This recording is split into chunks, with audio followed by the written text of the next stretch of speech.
Hey, this is Scott, and you're listening to Who Cares About Men's Health. Over the past couple weeks, I've been sharing some episodes and recipes from a mini-series I've been working on with our favorite dietitian, Teresa Dvorak. It's called Cooking with the U of U Health Crew, the Make More Meals at Home Challenge. It was a challenge to make some tasty and nutritious meals each week at home to get in the habit of cooking more at home. And this week, we conclude with a review of the Vietnamese meatball-inspired rice bowls, and members of the crew also reflect on what they've learned through the challenge. So now, without further ado, here's the conclusion of the series, and we'll be back with new Who Cares episodes in December. I got a good feeling about this week's recipe review, and I hope you loved it as much as I did. And we're going to find out right now. It's Cooking with the U of U Health Crew, the Make More Meals at Home Challenge. And today we're going to review the fourth and the last recipe of the challenge, Vietnamese-inspired Turkey Meatball Rice Bowls. All right, first of all, Cooking Crew, the last episode. Alex, how does that make you feel? I'm kind of sad. This has been a very fun adventure. All right, how about you, Nayeli? I'm really sad too. I really enjoyed this experience, and I wish we could get more recipes. Maybe we can. Okay, you beg real nice. Teresa, Please, Teresa, take it on the road. Johnny, how about you? You know, for some reason, I thought we were getting a recipe today. So I'm kind of like really sad. I'm so sorry to disappoint. I may have to pay Teresa on the side to give me an extra one. On the down. I like it, Johnny. Johnny, I got your hookup.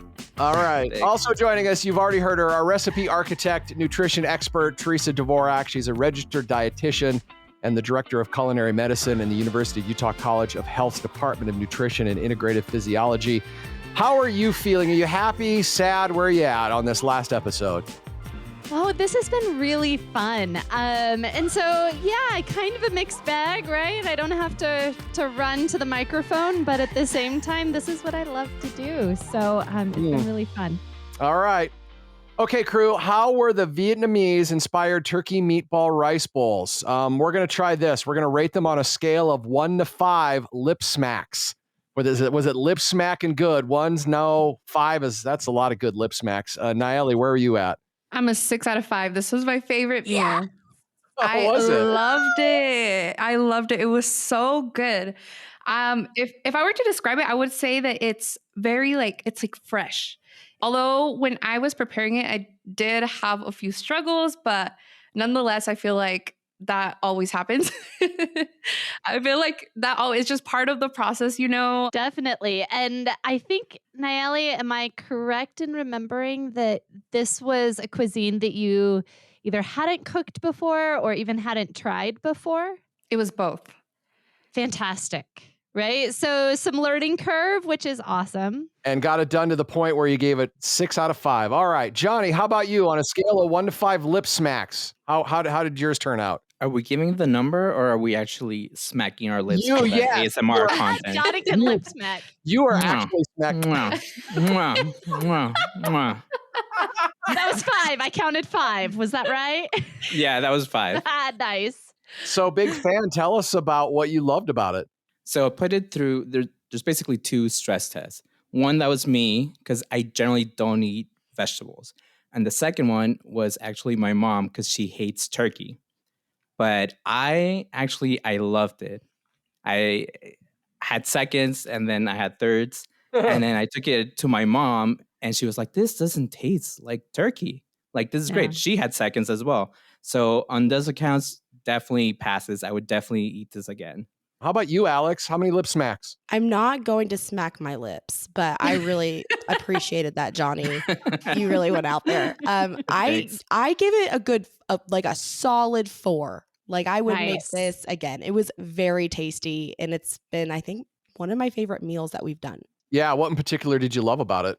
I started eating turkey a couple of years ago, and so I really like it. And the turkey meatballs were so good. I've actually never made a turkey meatball, but that was my favorite part. And again, I added a little bit of rice, but I just kept eating the meatballs. They were so yummy. Again, for me, it was like, okay, time management? How am I going to plan this out? So, I did the pickling like the day before, and then kind of went through the process the next day. Again, I feel like time in the kitchen is just kind of, it is what it is. Like, I am a new chef, and so it takes a little bit of time, but it was the time, like, I would spend extra time to make this again, if that makes sense. I think that's positive. Wow. I think that's like a 180 from our first conversation. It is. No, I know, honest. it really is. It Yeah. is, because you were so almost really hesitant about taking time to prepare foods, and that seemed like a barrier of not preparing fresh foods because of the amount of time. And now you just said that you would willingly take that time. So that's awesome. Yeah. Yay. I feel like we're like, it's like graduation. And I just graduated, you know? I love it. In a short 4 weeks. Yes. You too can make this transformation. I love that, Alex. Teresa, I'm glad you pointed that out about how it's a 180 from where she was. And I also, Alex, love that you have figured out how to make it work. When I got my degree as a non-traditional student, I did it in 15-minute chunks in between the rest of my life. And it sounds like you're kind of preparing some of these recipes in a similar way. You get 15-minute break where maybe the kiddo's, taking a nap or whatever, and you got a couple seconds, you make one part of it. You get another 15 minutes, you make another part of it, as opposed to investing all of the time at once. And I think that's an awesome strategy. I think that's the biggest takeaway for me was, I don't have to do this all, like, crank it out in 30 minutes or, 2 hours. Like, there are times in the day where you can, let me just make this part here and then I'll finish this part here. And at the end of the day, like, it's a nice, nutritious, healthy meal. And so I'm working on that. Yeah. And did you also, everybody else hear what she called herself? An aspiring chef. A chef. She called herself a chef. Yeah, not even aspiring. Not even I'm inspiring. there. She is there. I love it. Which, taking on an identity like that, that's a big step, to call yourself something like that. Because a lot of people will go, oh, I'm not really a chef, but you did. You're identifying with that. I loved it. Thank you. After that chicken, I really did feel like I could take on the world. So empowering. I thought that these meatballs, I was Nayeli 6 lip smacks out of 5. It was so good. I loved it. I thought the meatball sauce and the meatballs were good. The quick pickle of the carrots and the radishes, kind of that taste was great in combination with the meatball sauce. I love the raw and crispy vegetables. I thought that was an awesome texture. And then the temperature contrast between the meatballs and the rice, which were hot, and the veggies, which were cold. I like that as well a lot. I don't know why that was appealing to me, but it was. So much so that I started eating it while I was doing dishes because I was just by myself. Unfortunately, my wife wasn't there. And I ate about half of it by myself. And I just kept going back and putting more veggies and meatballs in. I ate a lot more of the veggies than the rice. And like Teresa pointed out, that was a neat little thing that you can choose what it is you want to really put in there. Do you want to put more veggies than rice? Do you want to put more meatballs like Alex did? So just really loved it. Now I'm going to say it took me an hour and a half to make it. What did you say it should take, Teresa? About an hour? Yeah, I think so. Yeah. All right. So again, I feel like I'm on the long end of things. How about you guys? How was it for you? How long did it take you all to make it? It also took me an hour and a half to make. And I also, when I was cutting stuff up, I decided to take a shortcut and I used the food processor to cut up carrots. And it was like, it came out differently than maybe what everybody else made, but it just worked for me and it was faster and I just wanted to get it done with. But yeah, it was like an hour and a half for me. The food processor using the kind of the shredder or grater attachment is a great idea. So that's fantastic. Way to be resourceful on that. That's perfect. Yeah, it took me some time. And again, I try not to go rogue this week, but again, with the resources that I had and my patience, I didn't put in the hoisin sauce, if that's even how you say it. And I did what else did I do? I don't like cucumbers, so I didn't put cucumbers in. So I just did a few different things. But yeah, it took me about an hour and a half, like an hour and 45. Yeah. How about you, Johnny? For me, it was closer to the 2 hour mark. Really? But I'll admit that that's because I'm kind of a relaxed cook in the sense that I think I'm in a sitcom and I have like music playing in the background. So have this whole He's atmosphere checking his thing going on. phone. Yeah. Yeah. So I blame me. Sure. That's awesome. I think I might have to just, I think I want it to go faster than it does. And I think I just need to accept that it's going to take the time it's going to take. I think that might be one of the realizations I had in this process. And again, the leftovers kind of justify that amount of time because I'll have a couple more meals out of this. So I'm kind of okay with it. So it's been a mind shift for me. You know, that's one of the common barriers that we heard was just don't have enough time. And I hope that maybe we all have shared some strategies on how maybe listeners could maximize their time or just readjust the expectations that if I want something that tastes like this and that's healthy like this, it just takes time. We're in such a world where we want everything right now that I think sometimes our sense of time can be skewed. Yeah, and really changing sometimes how we think about cooking, right? And this has a long history, especially here in the United States, of this cultural shift that food preparation, cooking is work and is something that you shouldn't enjoy doing, right? Like we think back to the 70s when we really started to have convenience meals and convenience foods kind of take over, right? Like the TV dinners really started to come about, and it was this idea that marketing shift, right? That like buy this pre-prepared meal because you don't have to waste time in the kitchen. Think of all these other things you could be doing when really we're maintaining and building that connection with food and with our environment and with our family and with our own personal health that gets lost if we're constantly looking for kind of that fast fix or that convenience food. We're losing a lot of that connection to the food, to the planet, to our families, and to ourselves.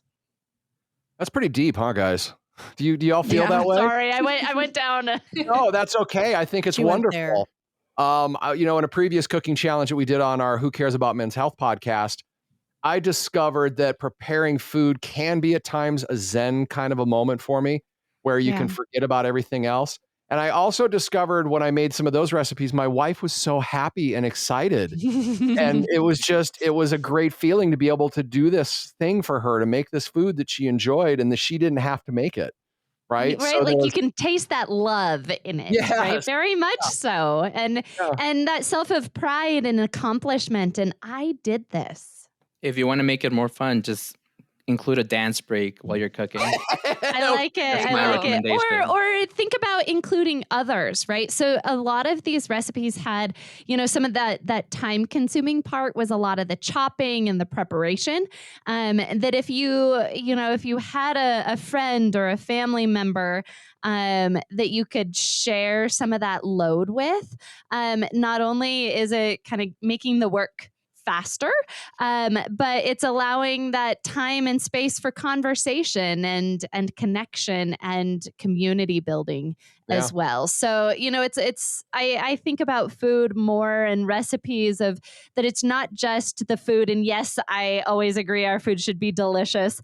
But it's also the connection on some of these other levels that we don't give enough credit to how powerful that can be in our lives and overall to our overall health. And having that perspective can really help to shift some of that paradigm too. Yeah, right. So now instead of just a waste of time like marketing would have you believe, or some of us do believe because of marketing, it's an investment of time in a lot of aspects of your health, the social aspect, the emotional health aspect, and then the nutritional aspect as well. Any questions for Teresa on this week's recipe? I just had a question about the brown rice. So whenever I make it, it always comes out like, because the white rice comes out softer. And even though I cook the brown rice for the appropriate amount of time, it's a little bit harder. Is that always the texture that it's supposed to be? And is there a way to make it softer? Yeah, that's pretty normal. A brown rice is going to have more fiber. It's going to have that the germ on the outside of that rice, and so it's kind of like the difference in between like a whole wheat bread versus a white bread. But you're getting with a brown rice, right? You're getting more fiber. You're getting some more protein, whereas white rice is obviously just that much more processed, and so you kind of get that fluffiness. I felt like mine was a little undercooked, even though all the water is absorbed. Could I use more water in the future to maybe solve that problem? What's the solution to that? Yep. So if it seems crunchy or it seems undercooked, go ahead and add a little bit more water. Start with about a quarter to a half a cup, depending on how undercooked it feels, because you can always add more water and then just drain the rice if it doesn't absorb. And the brown rice choice by you was for nutrition purposes, as you already explained how brown rice has more fiber, it's less processed, but somebody could use whatever rice they really wanted. You could use whatever rice, or you could use a different grain if you wanted to, right? If you didn't have rice in the pantry, you could certainly use something like farro or quinoa that you do. If you have if you've got vermicelli noodles or a rice noodle or something like that, or even an egg noodle, that would work certainly as well as something different to put on the bottom.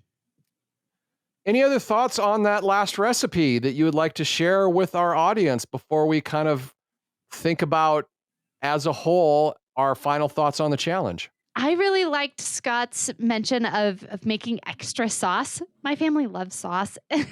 And I will often keep this particular sauce in my refrigerator and put it over grain bowls or other rice dishes. I think it's just a well-balanced, flavorful sauce that's a really great a condiment to have in the refrigerator too. I love it. That's a great idea. I'll be doing that. All right. This overall challenge, how has it changed you? We discussed a little bit about it while we were discussing the meatballs, but any final thoughts as we say goodbye? Let's go ahead and start with Natalie. I think the challenge really inspired me to try more recipes or genres of food that I'm not really used to. Just with this last meal, I think that usually when I see ingredients that I'm not familiar with, I kind of get scared to try something new with those new ingredients. So that's definitely one of the takeaways from this challenge. And also, I will say, I think I've also learned that oven meals are really easy to make. And I'm going to make more meals in the oven just because I feel like I always use the stovetop to cook. So I think those are some of my key takeaways from this challenge. How about you, Johnny? Well, I got that healthy food doesn't have to be tasteless. Healthy food can be delicious and it can be affordable. But most importantly, I think the real treasure is the friends we made along the way. Oh, thanks, Johnny. Sorry, you're having a tender moment. I'm laughing at you. I didn't mean to do that. Well, that's what friends do, right? I didn't know that this meant so much to you. That's fantastic. It has been fun getting to know everybody. Alex, takeaways from the challenge. I've broken down my walls a little bit. I've become more accepting. I think in my mind, I thought, I can make a meal in 30 minutes and it's going to be delicious, which actually isn't the case because when I did that, it tasted really terrible. So I have learned that nutritious and good meals do take a little bit of time, but you can make that time. And it doesn't, like I said, have to be done in one sitting. And I feel more confident in being able to cook for my family. So I'm really happy about that. Awesome. For me, I would say that the main takeaway again is getting realistic about the time that it does take to prepare food, because you do have to go through steps. I mean, none of the recipes that we did were particularly difficult. You just have to invest some time. And it's my true hope that the more I do this, like this last time, I tried to utilize more counter space for my prep. I tried to use the tip you gave me, Teresa, try to get out all the ingredients for the sauce right away and have them on another counter so they're good to go. And I think that did help. So I'm going to continue to look for ways to optimize, but I'm also going to be realistic in that it is an investment of time if you want to have meals that you enjoy that you can continually eat that are healthy for you. So I just need to accept that and figure out how to make that work. So I think that was my big takeaway. I have a question for the group. Are the rest of you going to continue? Because I'm going to be honest, there's a couple of times I would not have made these recipes if I wasn't accountable to the group to have made it because life was hectic or I didn't feel like it or whatever. Do you think you'll keep making meals at home? And I know some of you have to because you have to make them for your roommates. Without this challenge, are you going to go back to the way things were? Let's start with Alex, first of all. I can't believe I'm saying this about the chicken. I can't wait to go back to the store and buy a chicken and like do that again. I'm like so scared that I can't replicate that. But it really, like I'm telling you, that was the easiest part, which was, I think, my biggest fear in this whole challenge. So I do hope to continue. Again, I know it's not going to be every single night. Like it's unfortunately for me, not realistic. But I have even talked to my husband about like, hey, why don't you take 2 nights and I'll take 2 nights. And, usually we go out to eat on Friday and Saturday, Sunday, but kind of like sharing the load. And then, yeah, I do hope to continue this. So I'm excited. Johnny. Well, will I eat burritos again? Of course. Will I still eat cheeseburgers? Of course. But I think I will now add more healthy food so that my doctor will finally be happy with my nutrition. And do they satisfy you as much as those other foods do? Oh, definitely. I eat them, then I have seconds, and then I have thirds. And so it works out. Yeah, it's like you said, it's that time. Yeah. Naeli. Oh, I definitely will continue. One, because yes, I have roommates to feed. And it just kind of goes back to the thing that I said about trying new things too. So I'm definitely more inspired to try new things. Teresa, as we wrap this up, what advice do you have for us to help us continue? And does the crew have any questions for Teresa? As we go out on our own now, we're not going to have her holding our hand anymore. So. Providing weekly recipes. Yeah, right? I mean, that's a big part of it. Like it is. Trying to find recipes and you look through them and you're like, oh, is this going to be worthwhile? Is this going to be good? And developing that skill, that's something else entirely. Sometimes it's just being okay with trying something new. And it sounds like, we've at least been able to check that box a little bit and get over some of that initial hesitation of trying something new and being in a space like this where you are being held accountable to prepare something new, to go outside of kind of your comfort zone within the kitchen, is a really great building block that you can kind of continue off of. And the more you do try new things, or try multiple recipes in different cuisine varieties or cooking skills, it'll become more intuitive and it will be much less scary to approach new recipes, because you'll know where to find ingredients in the grocery store and things will feel less foreign.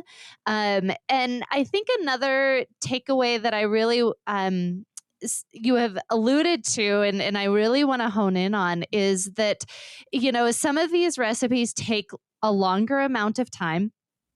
Some recipes can be relatively short, and meal preparation from fresh ingredients can be relatively quick and easy, 20, 30 minutes, right? And that's maybe where I've got a chicken breast on the grill or a fillet of fish out on the grill or in the oven or something, and I'm sauteing up some vegetables and serving it over rice or pasta or something like that, right?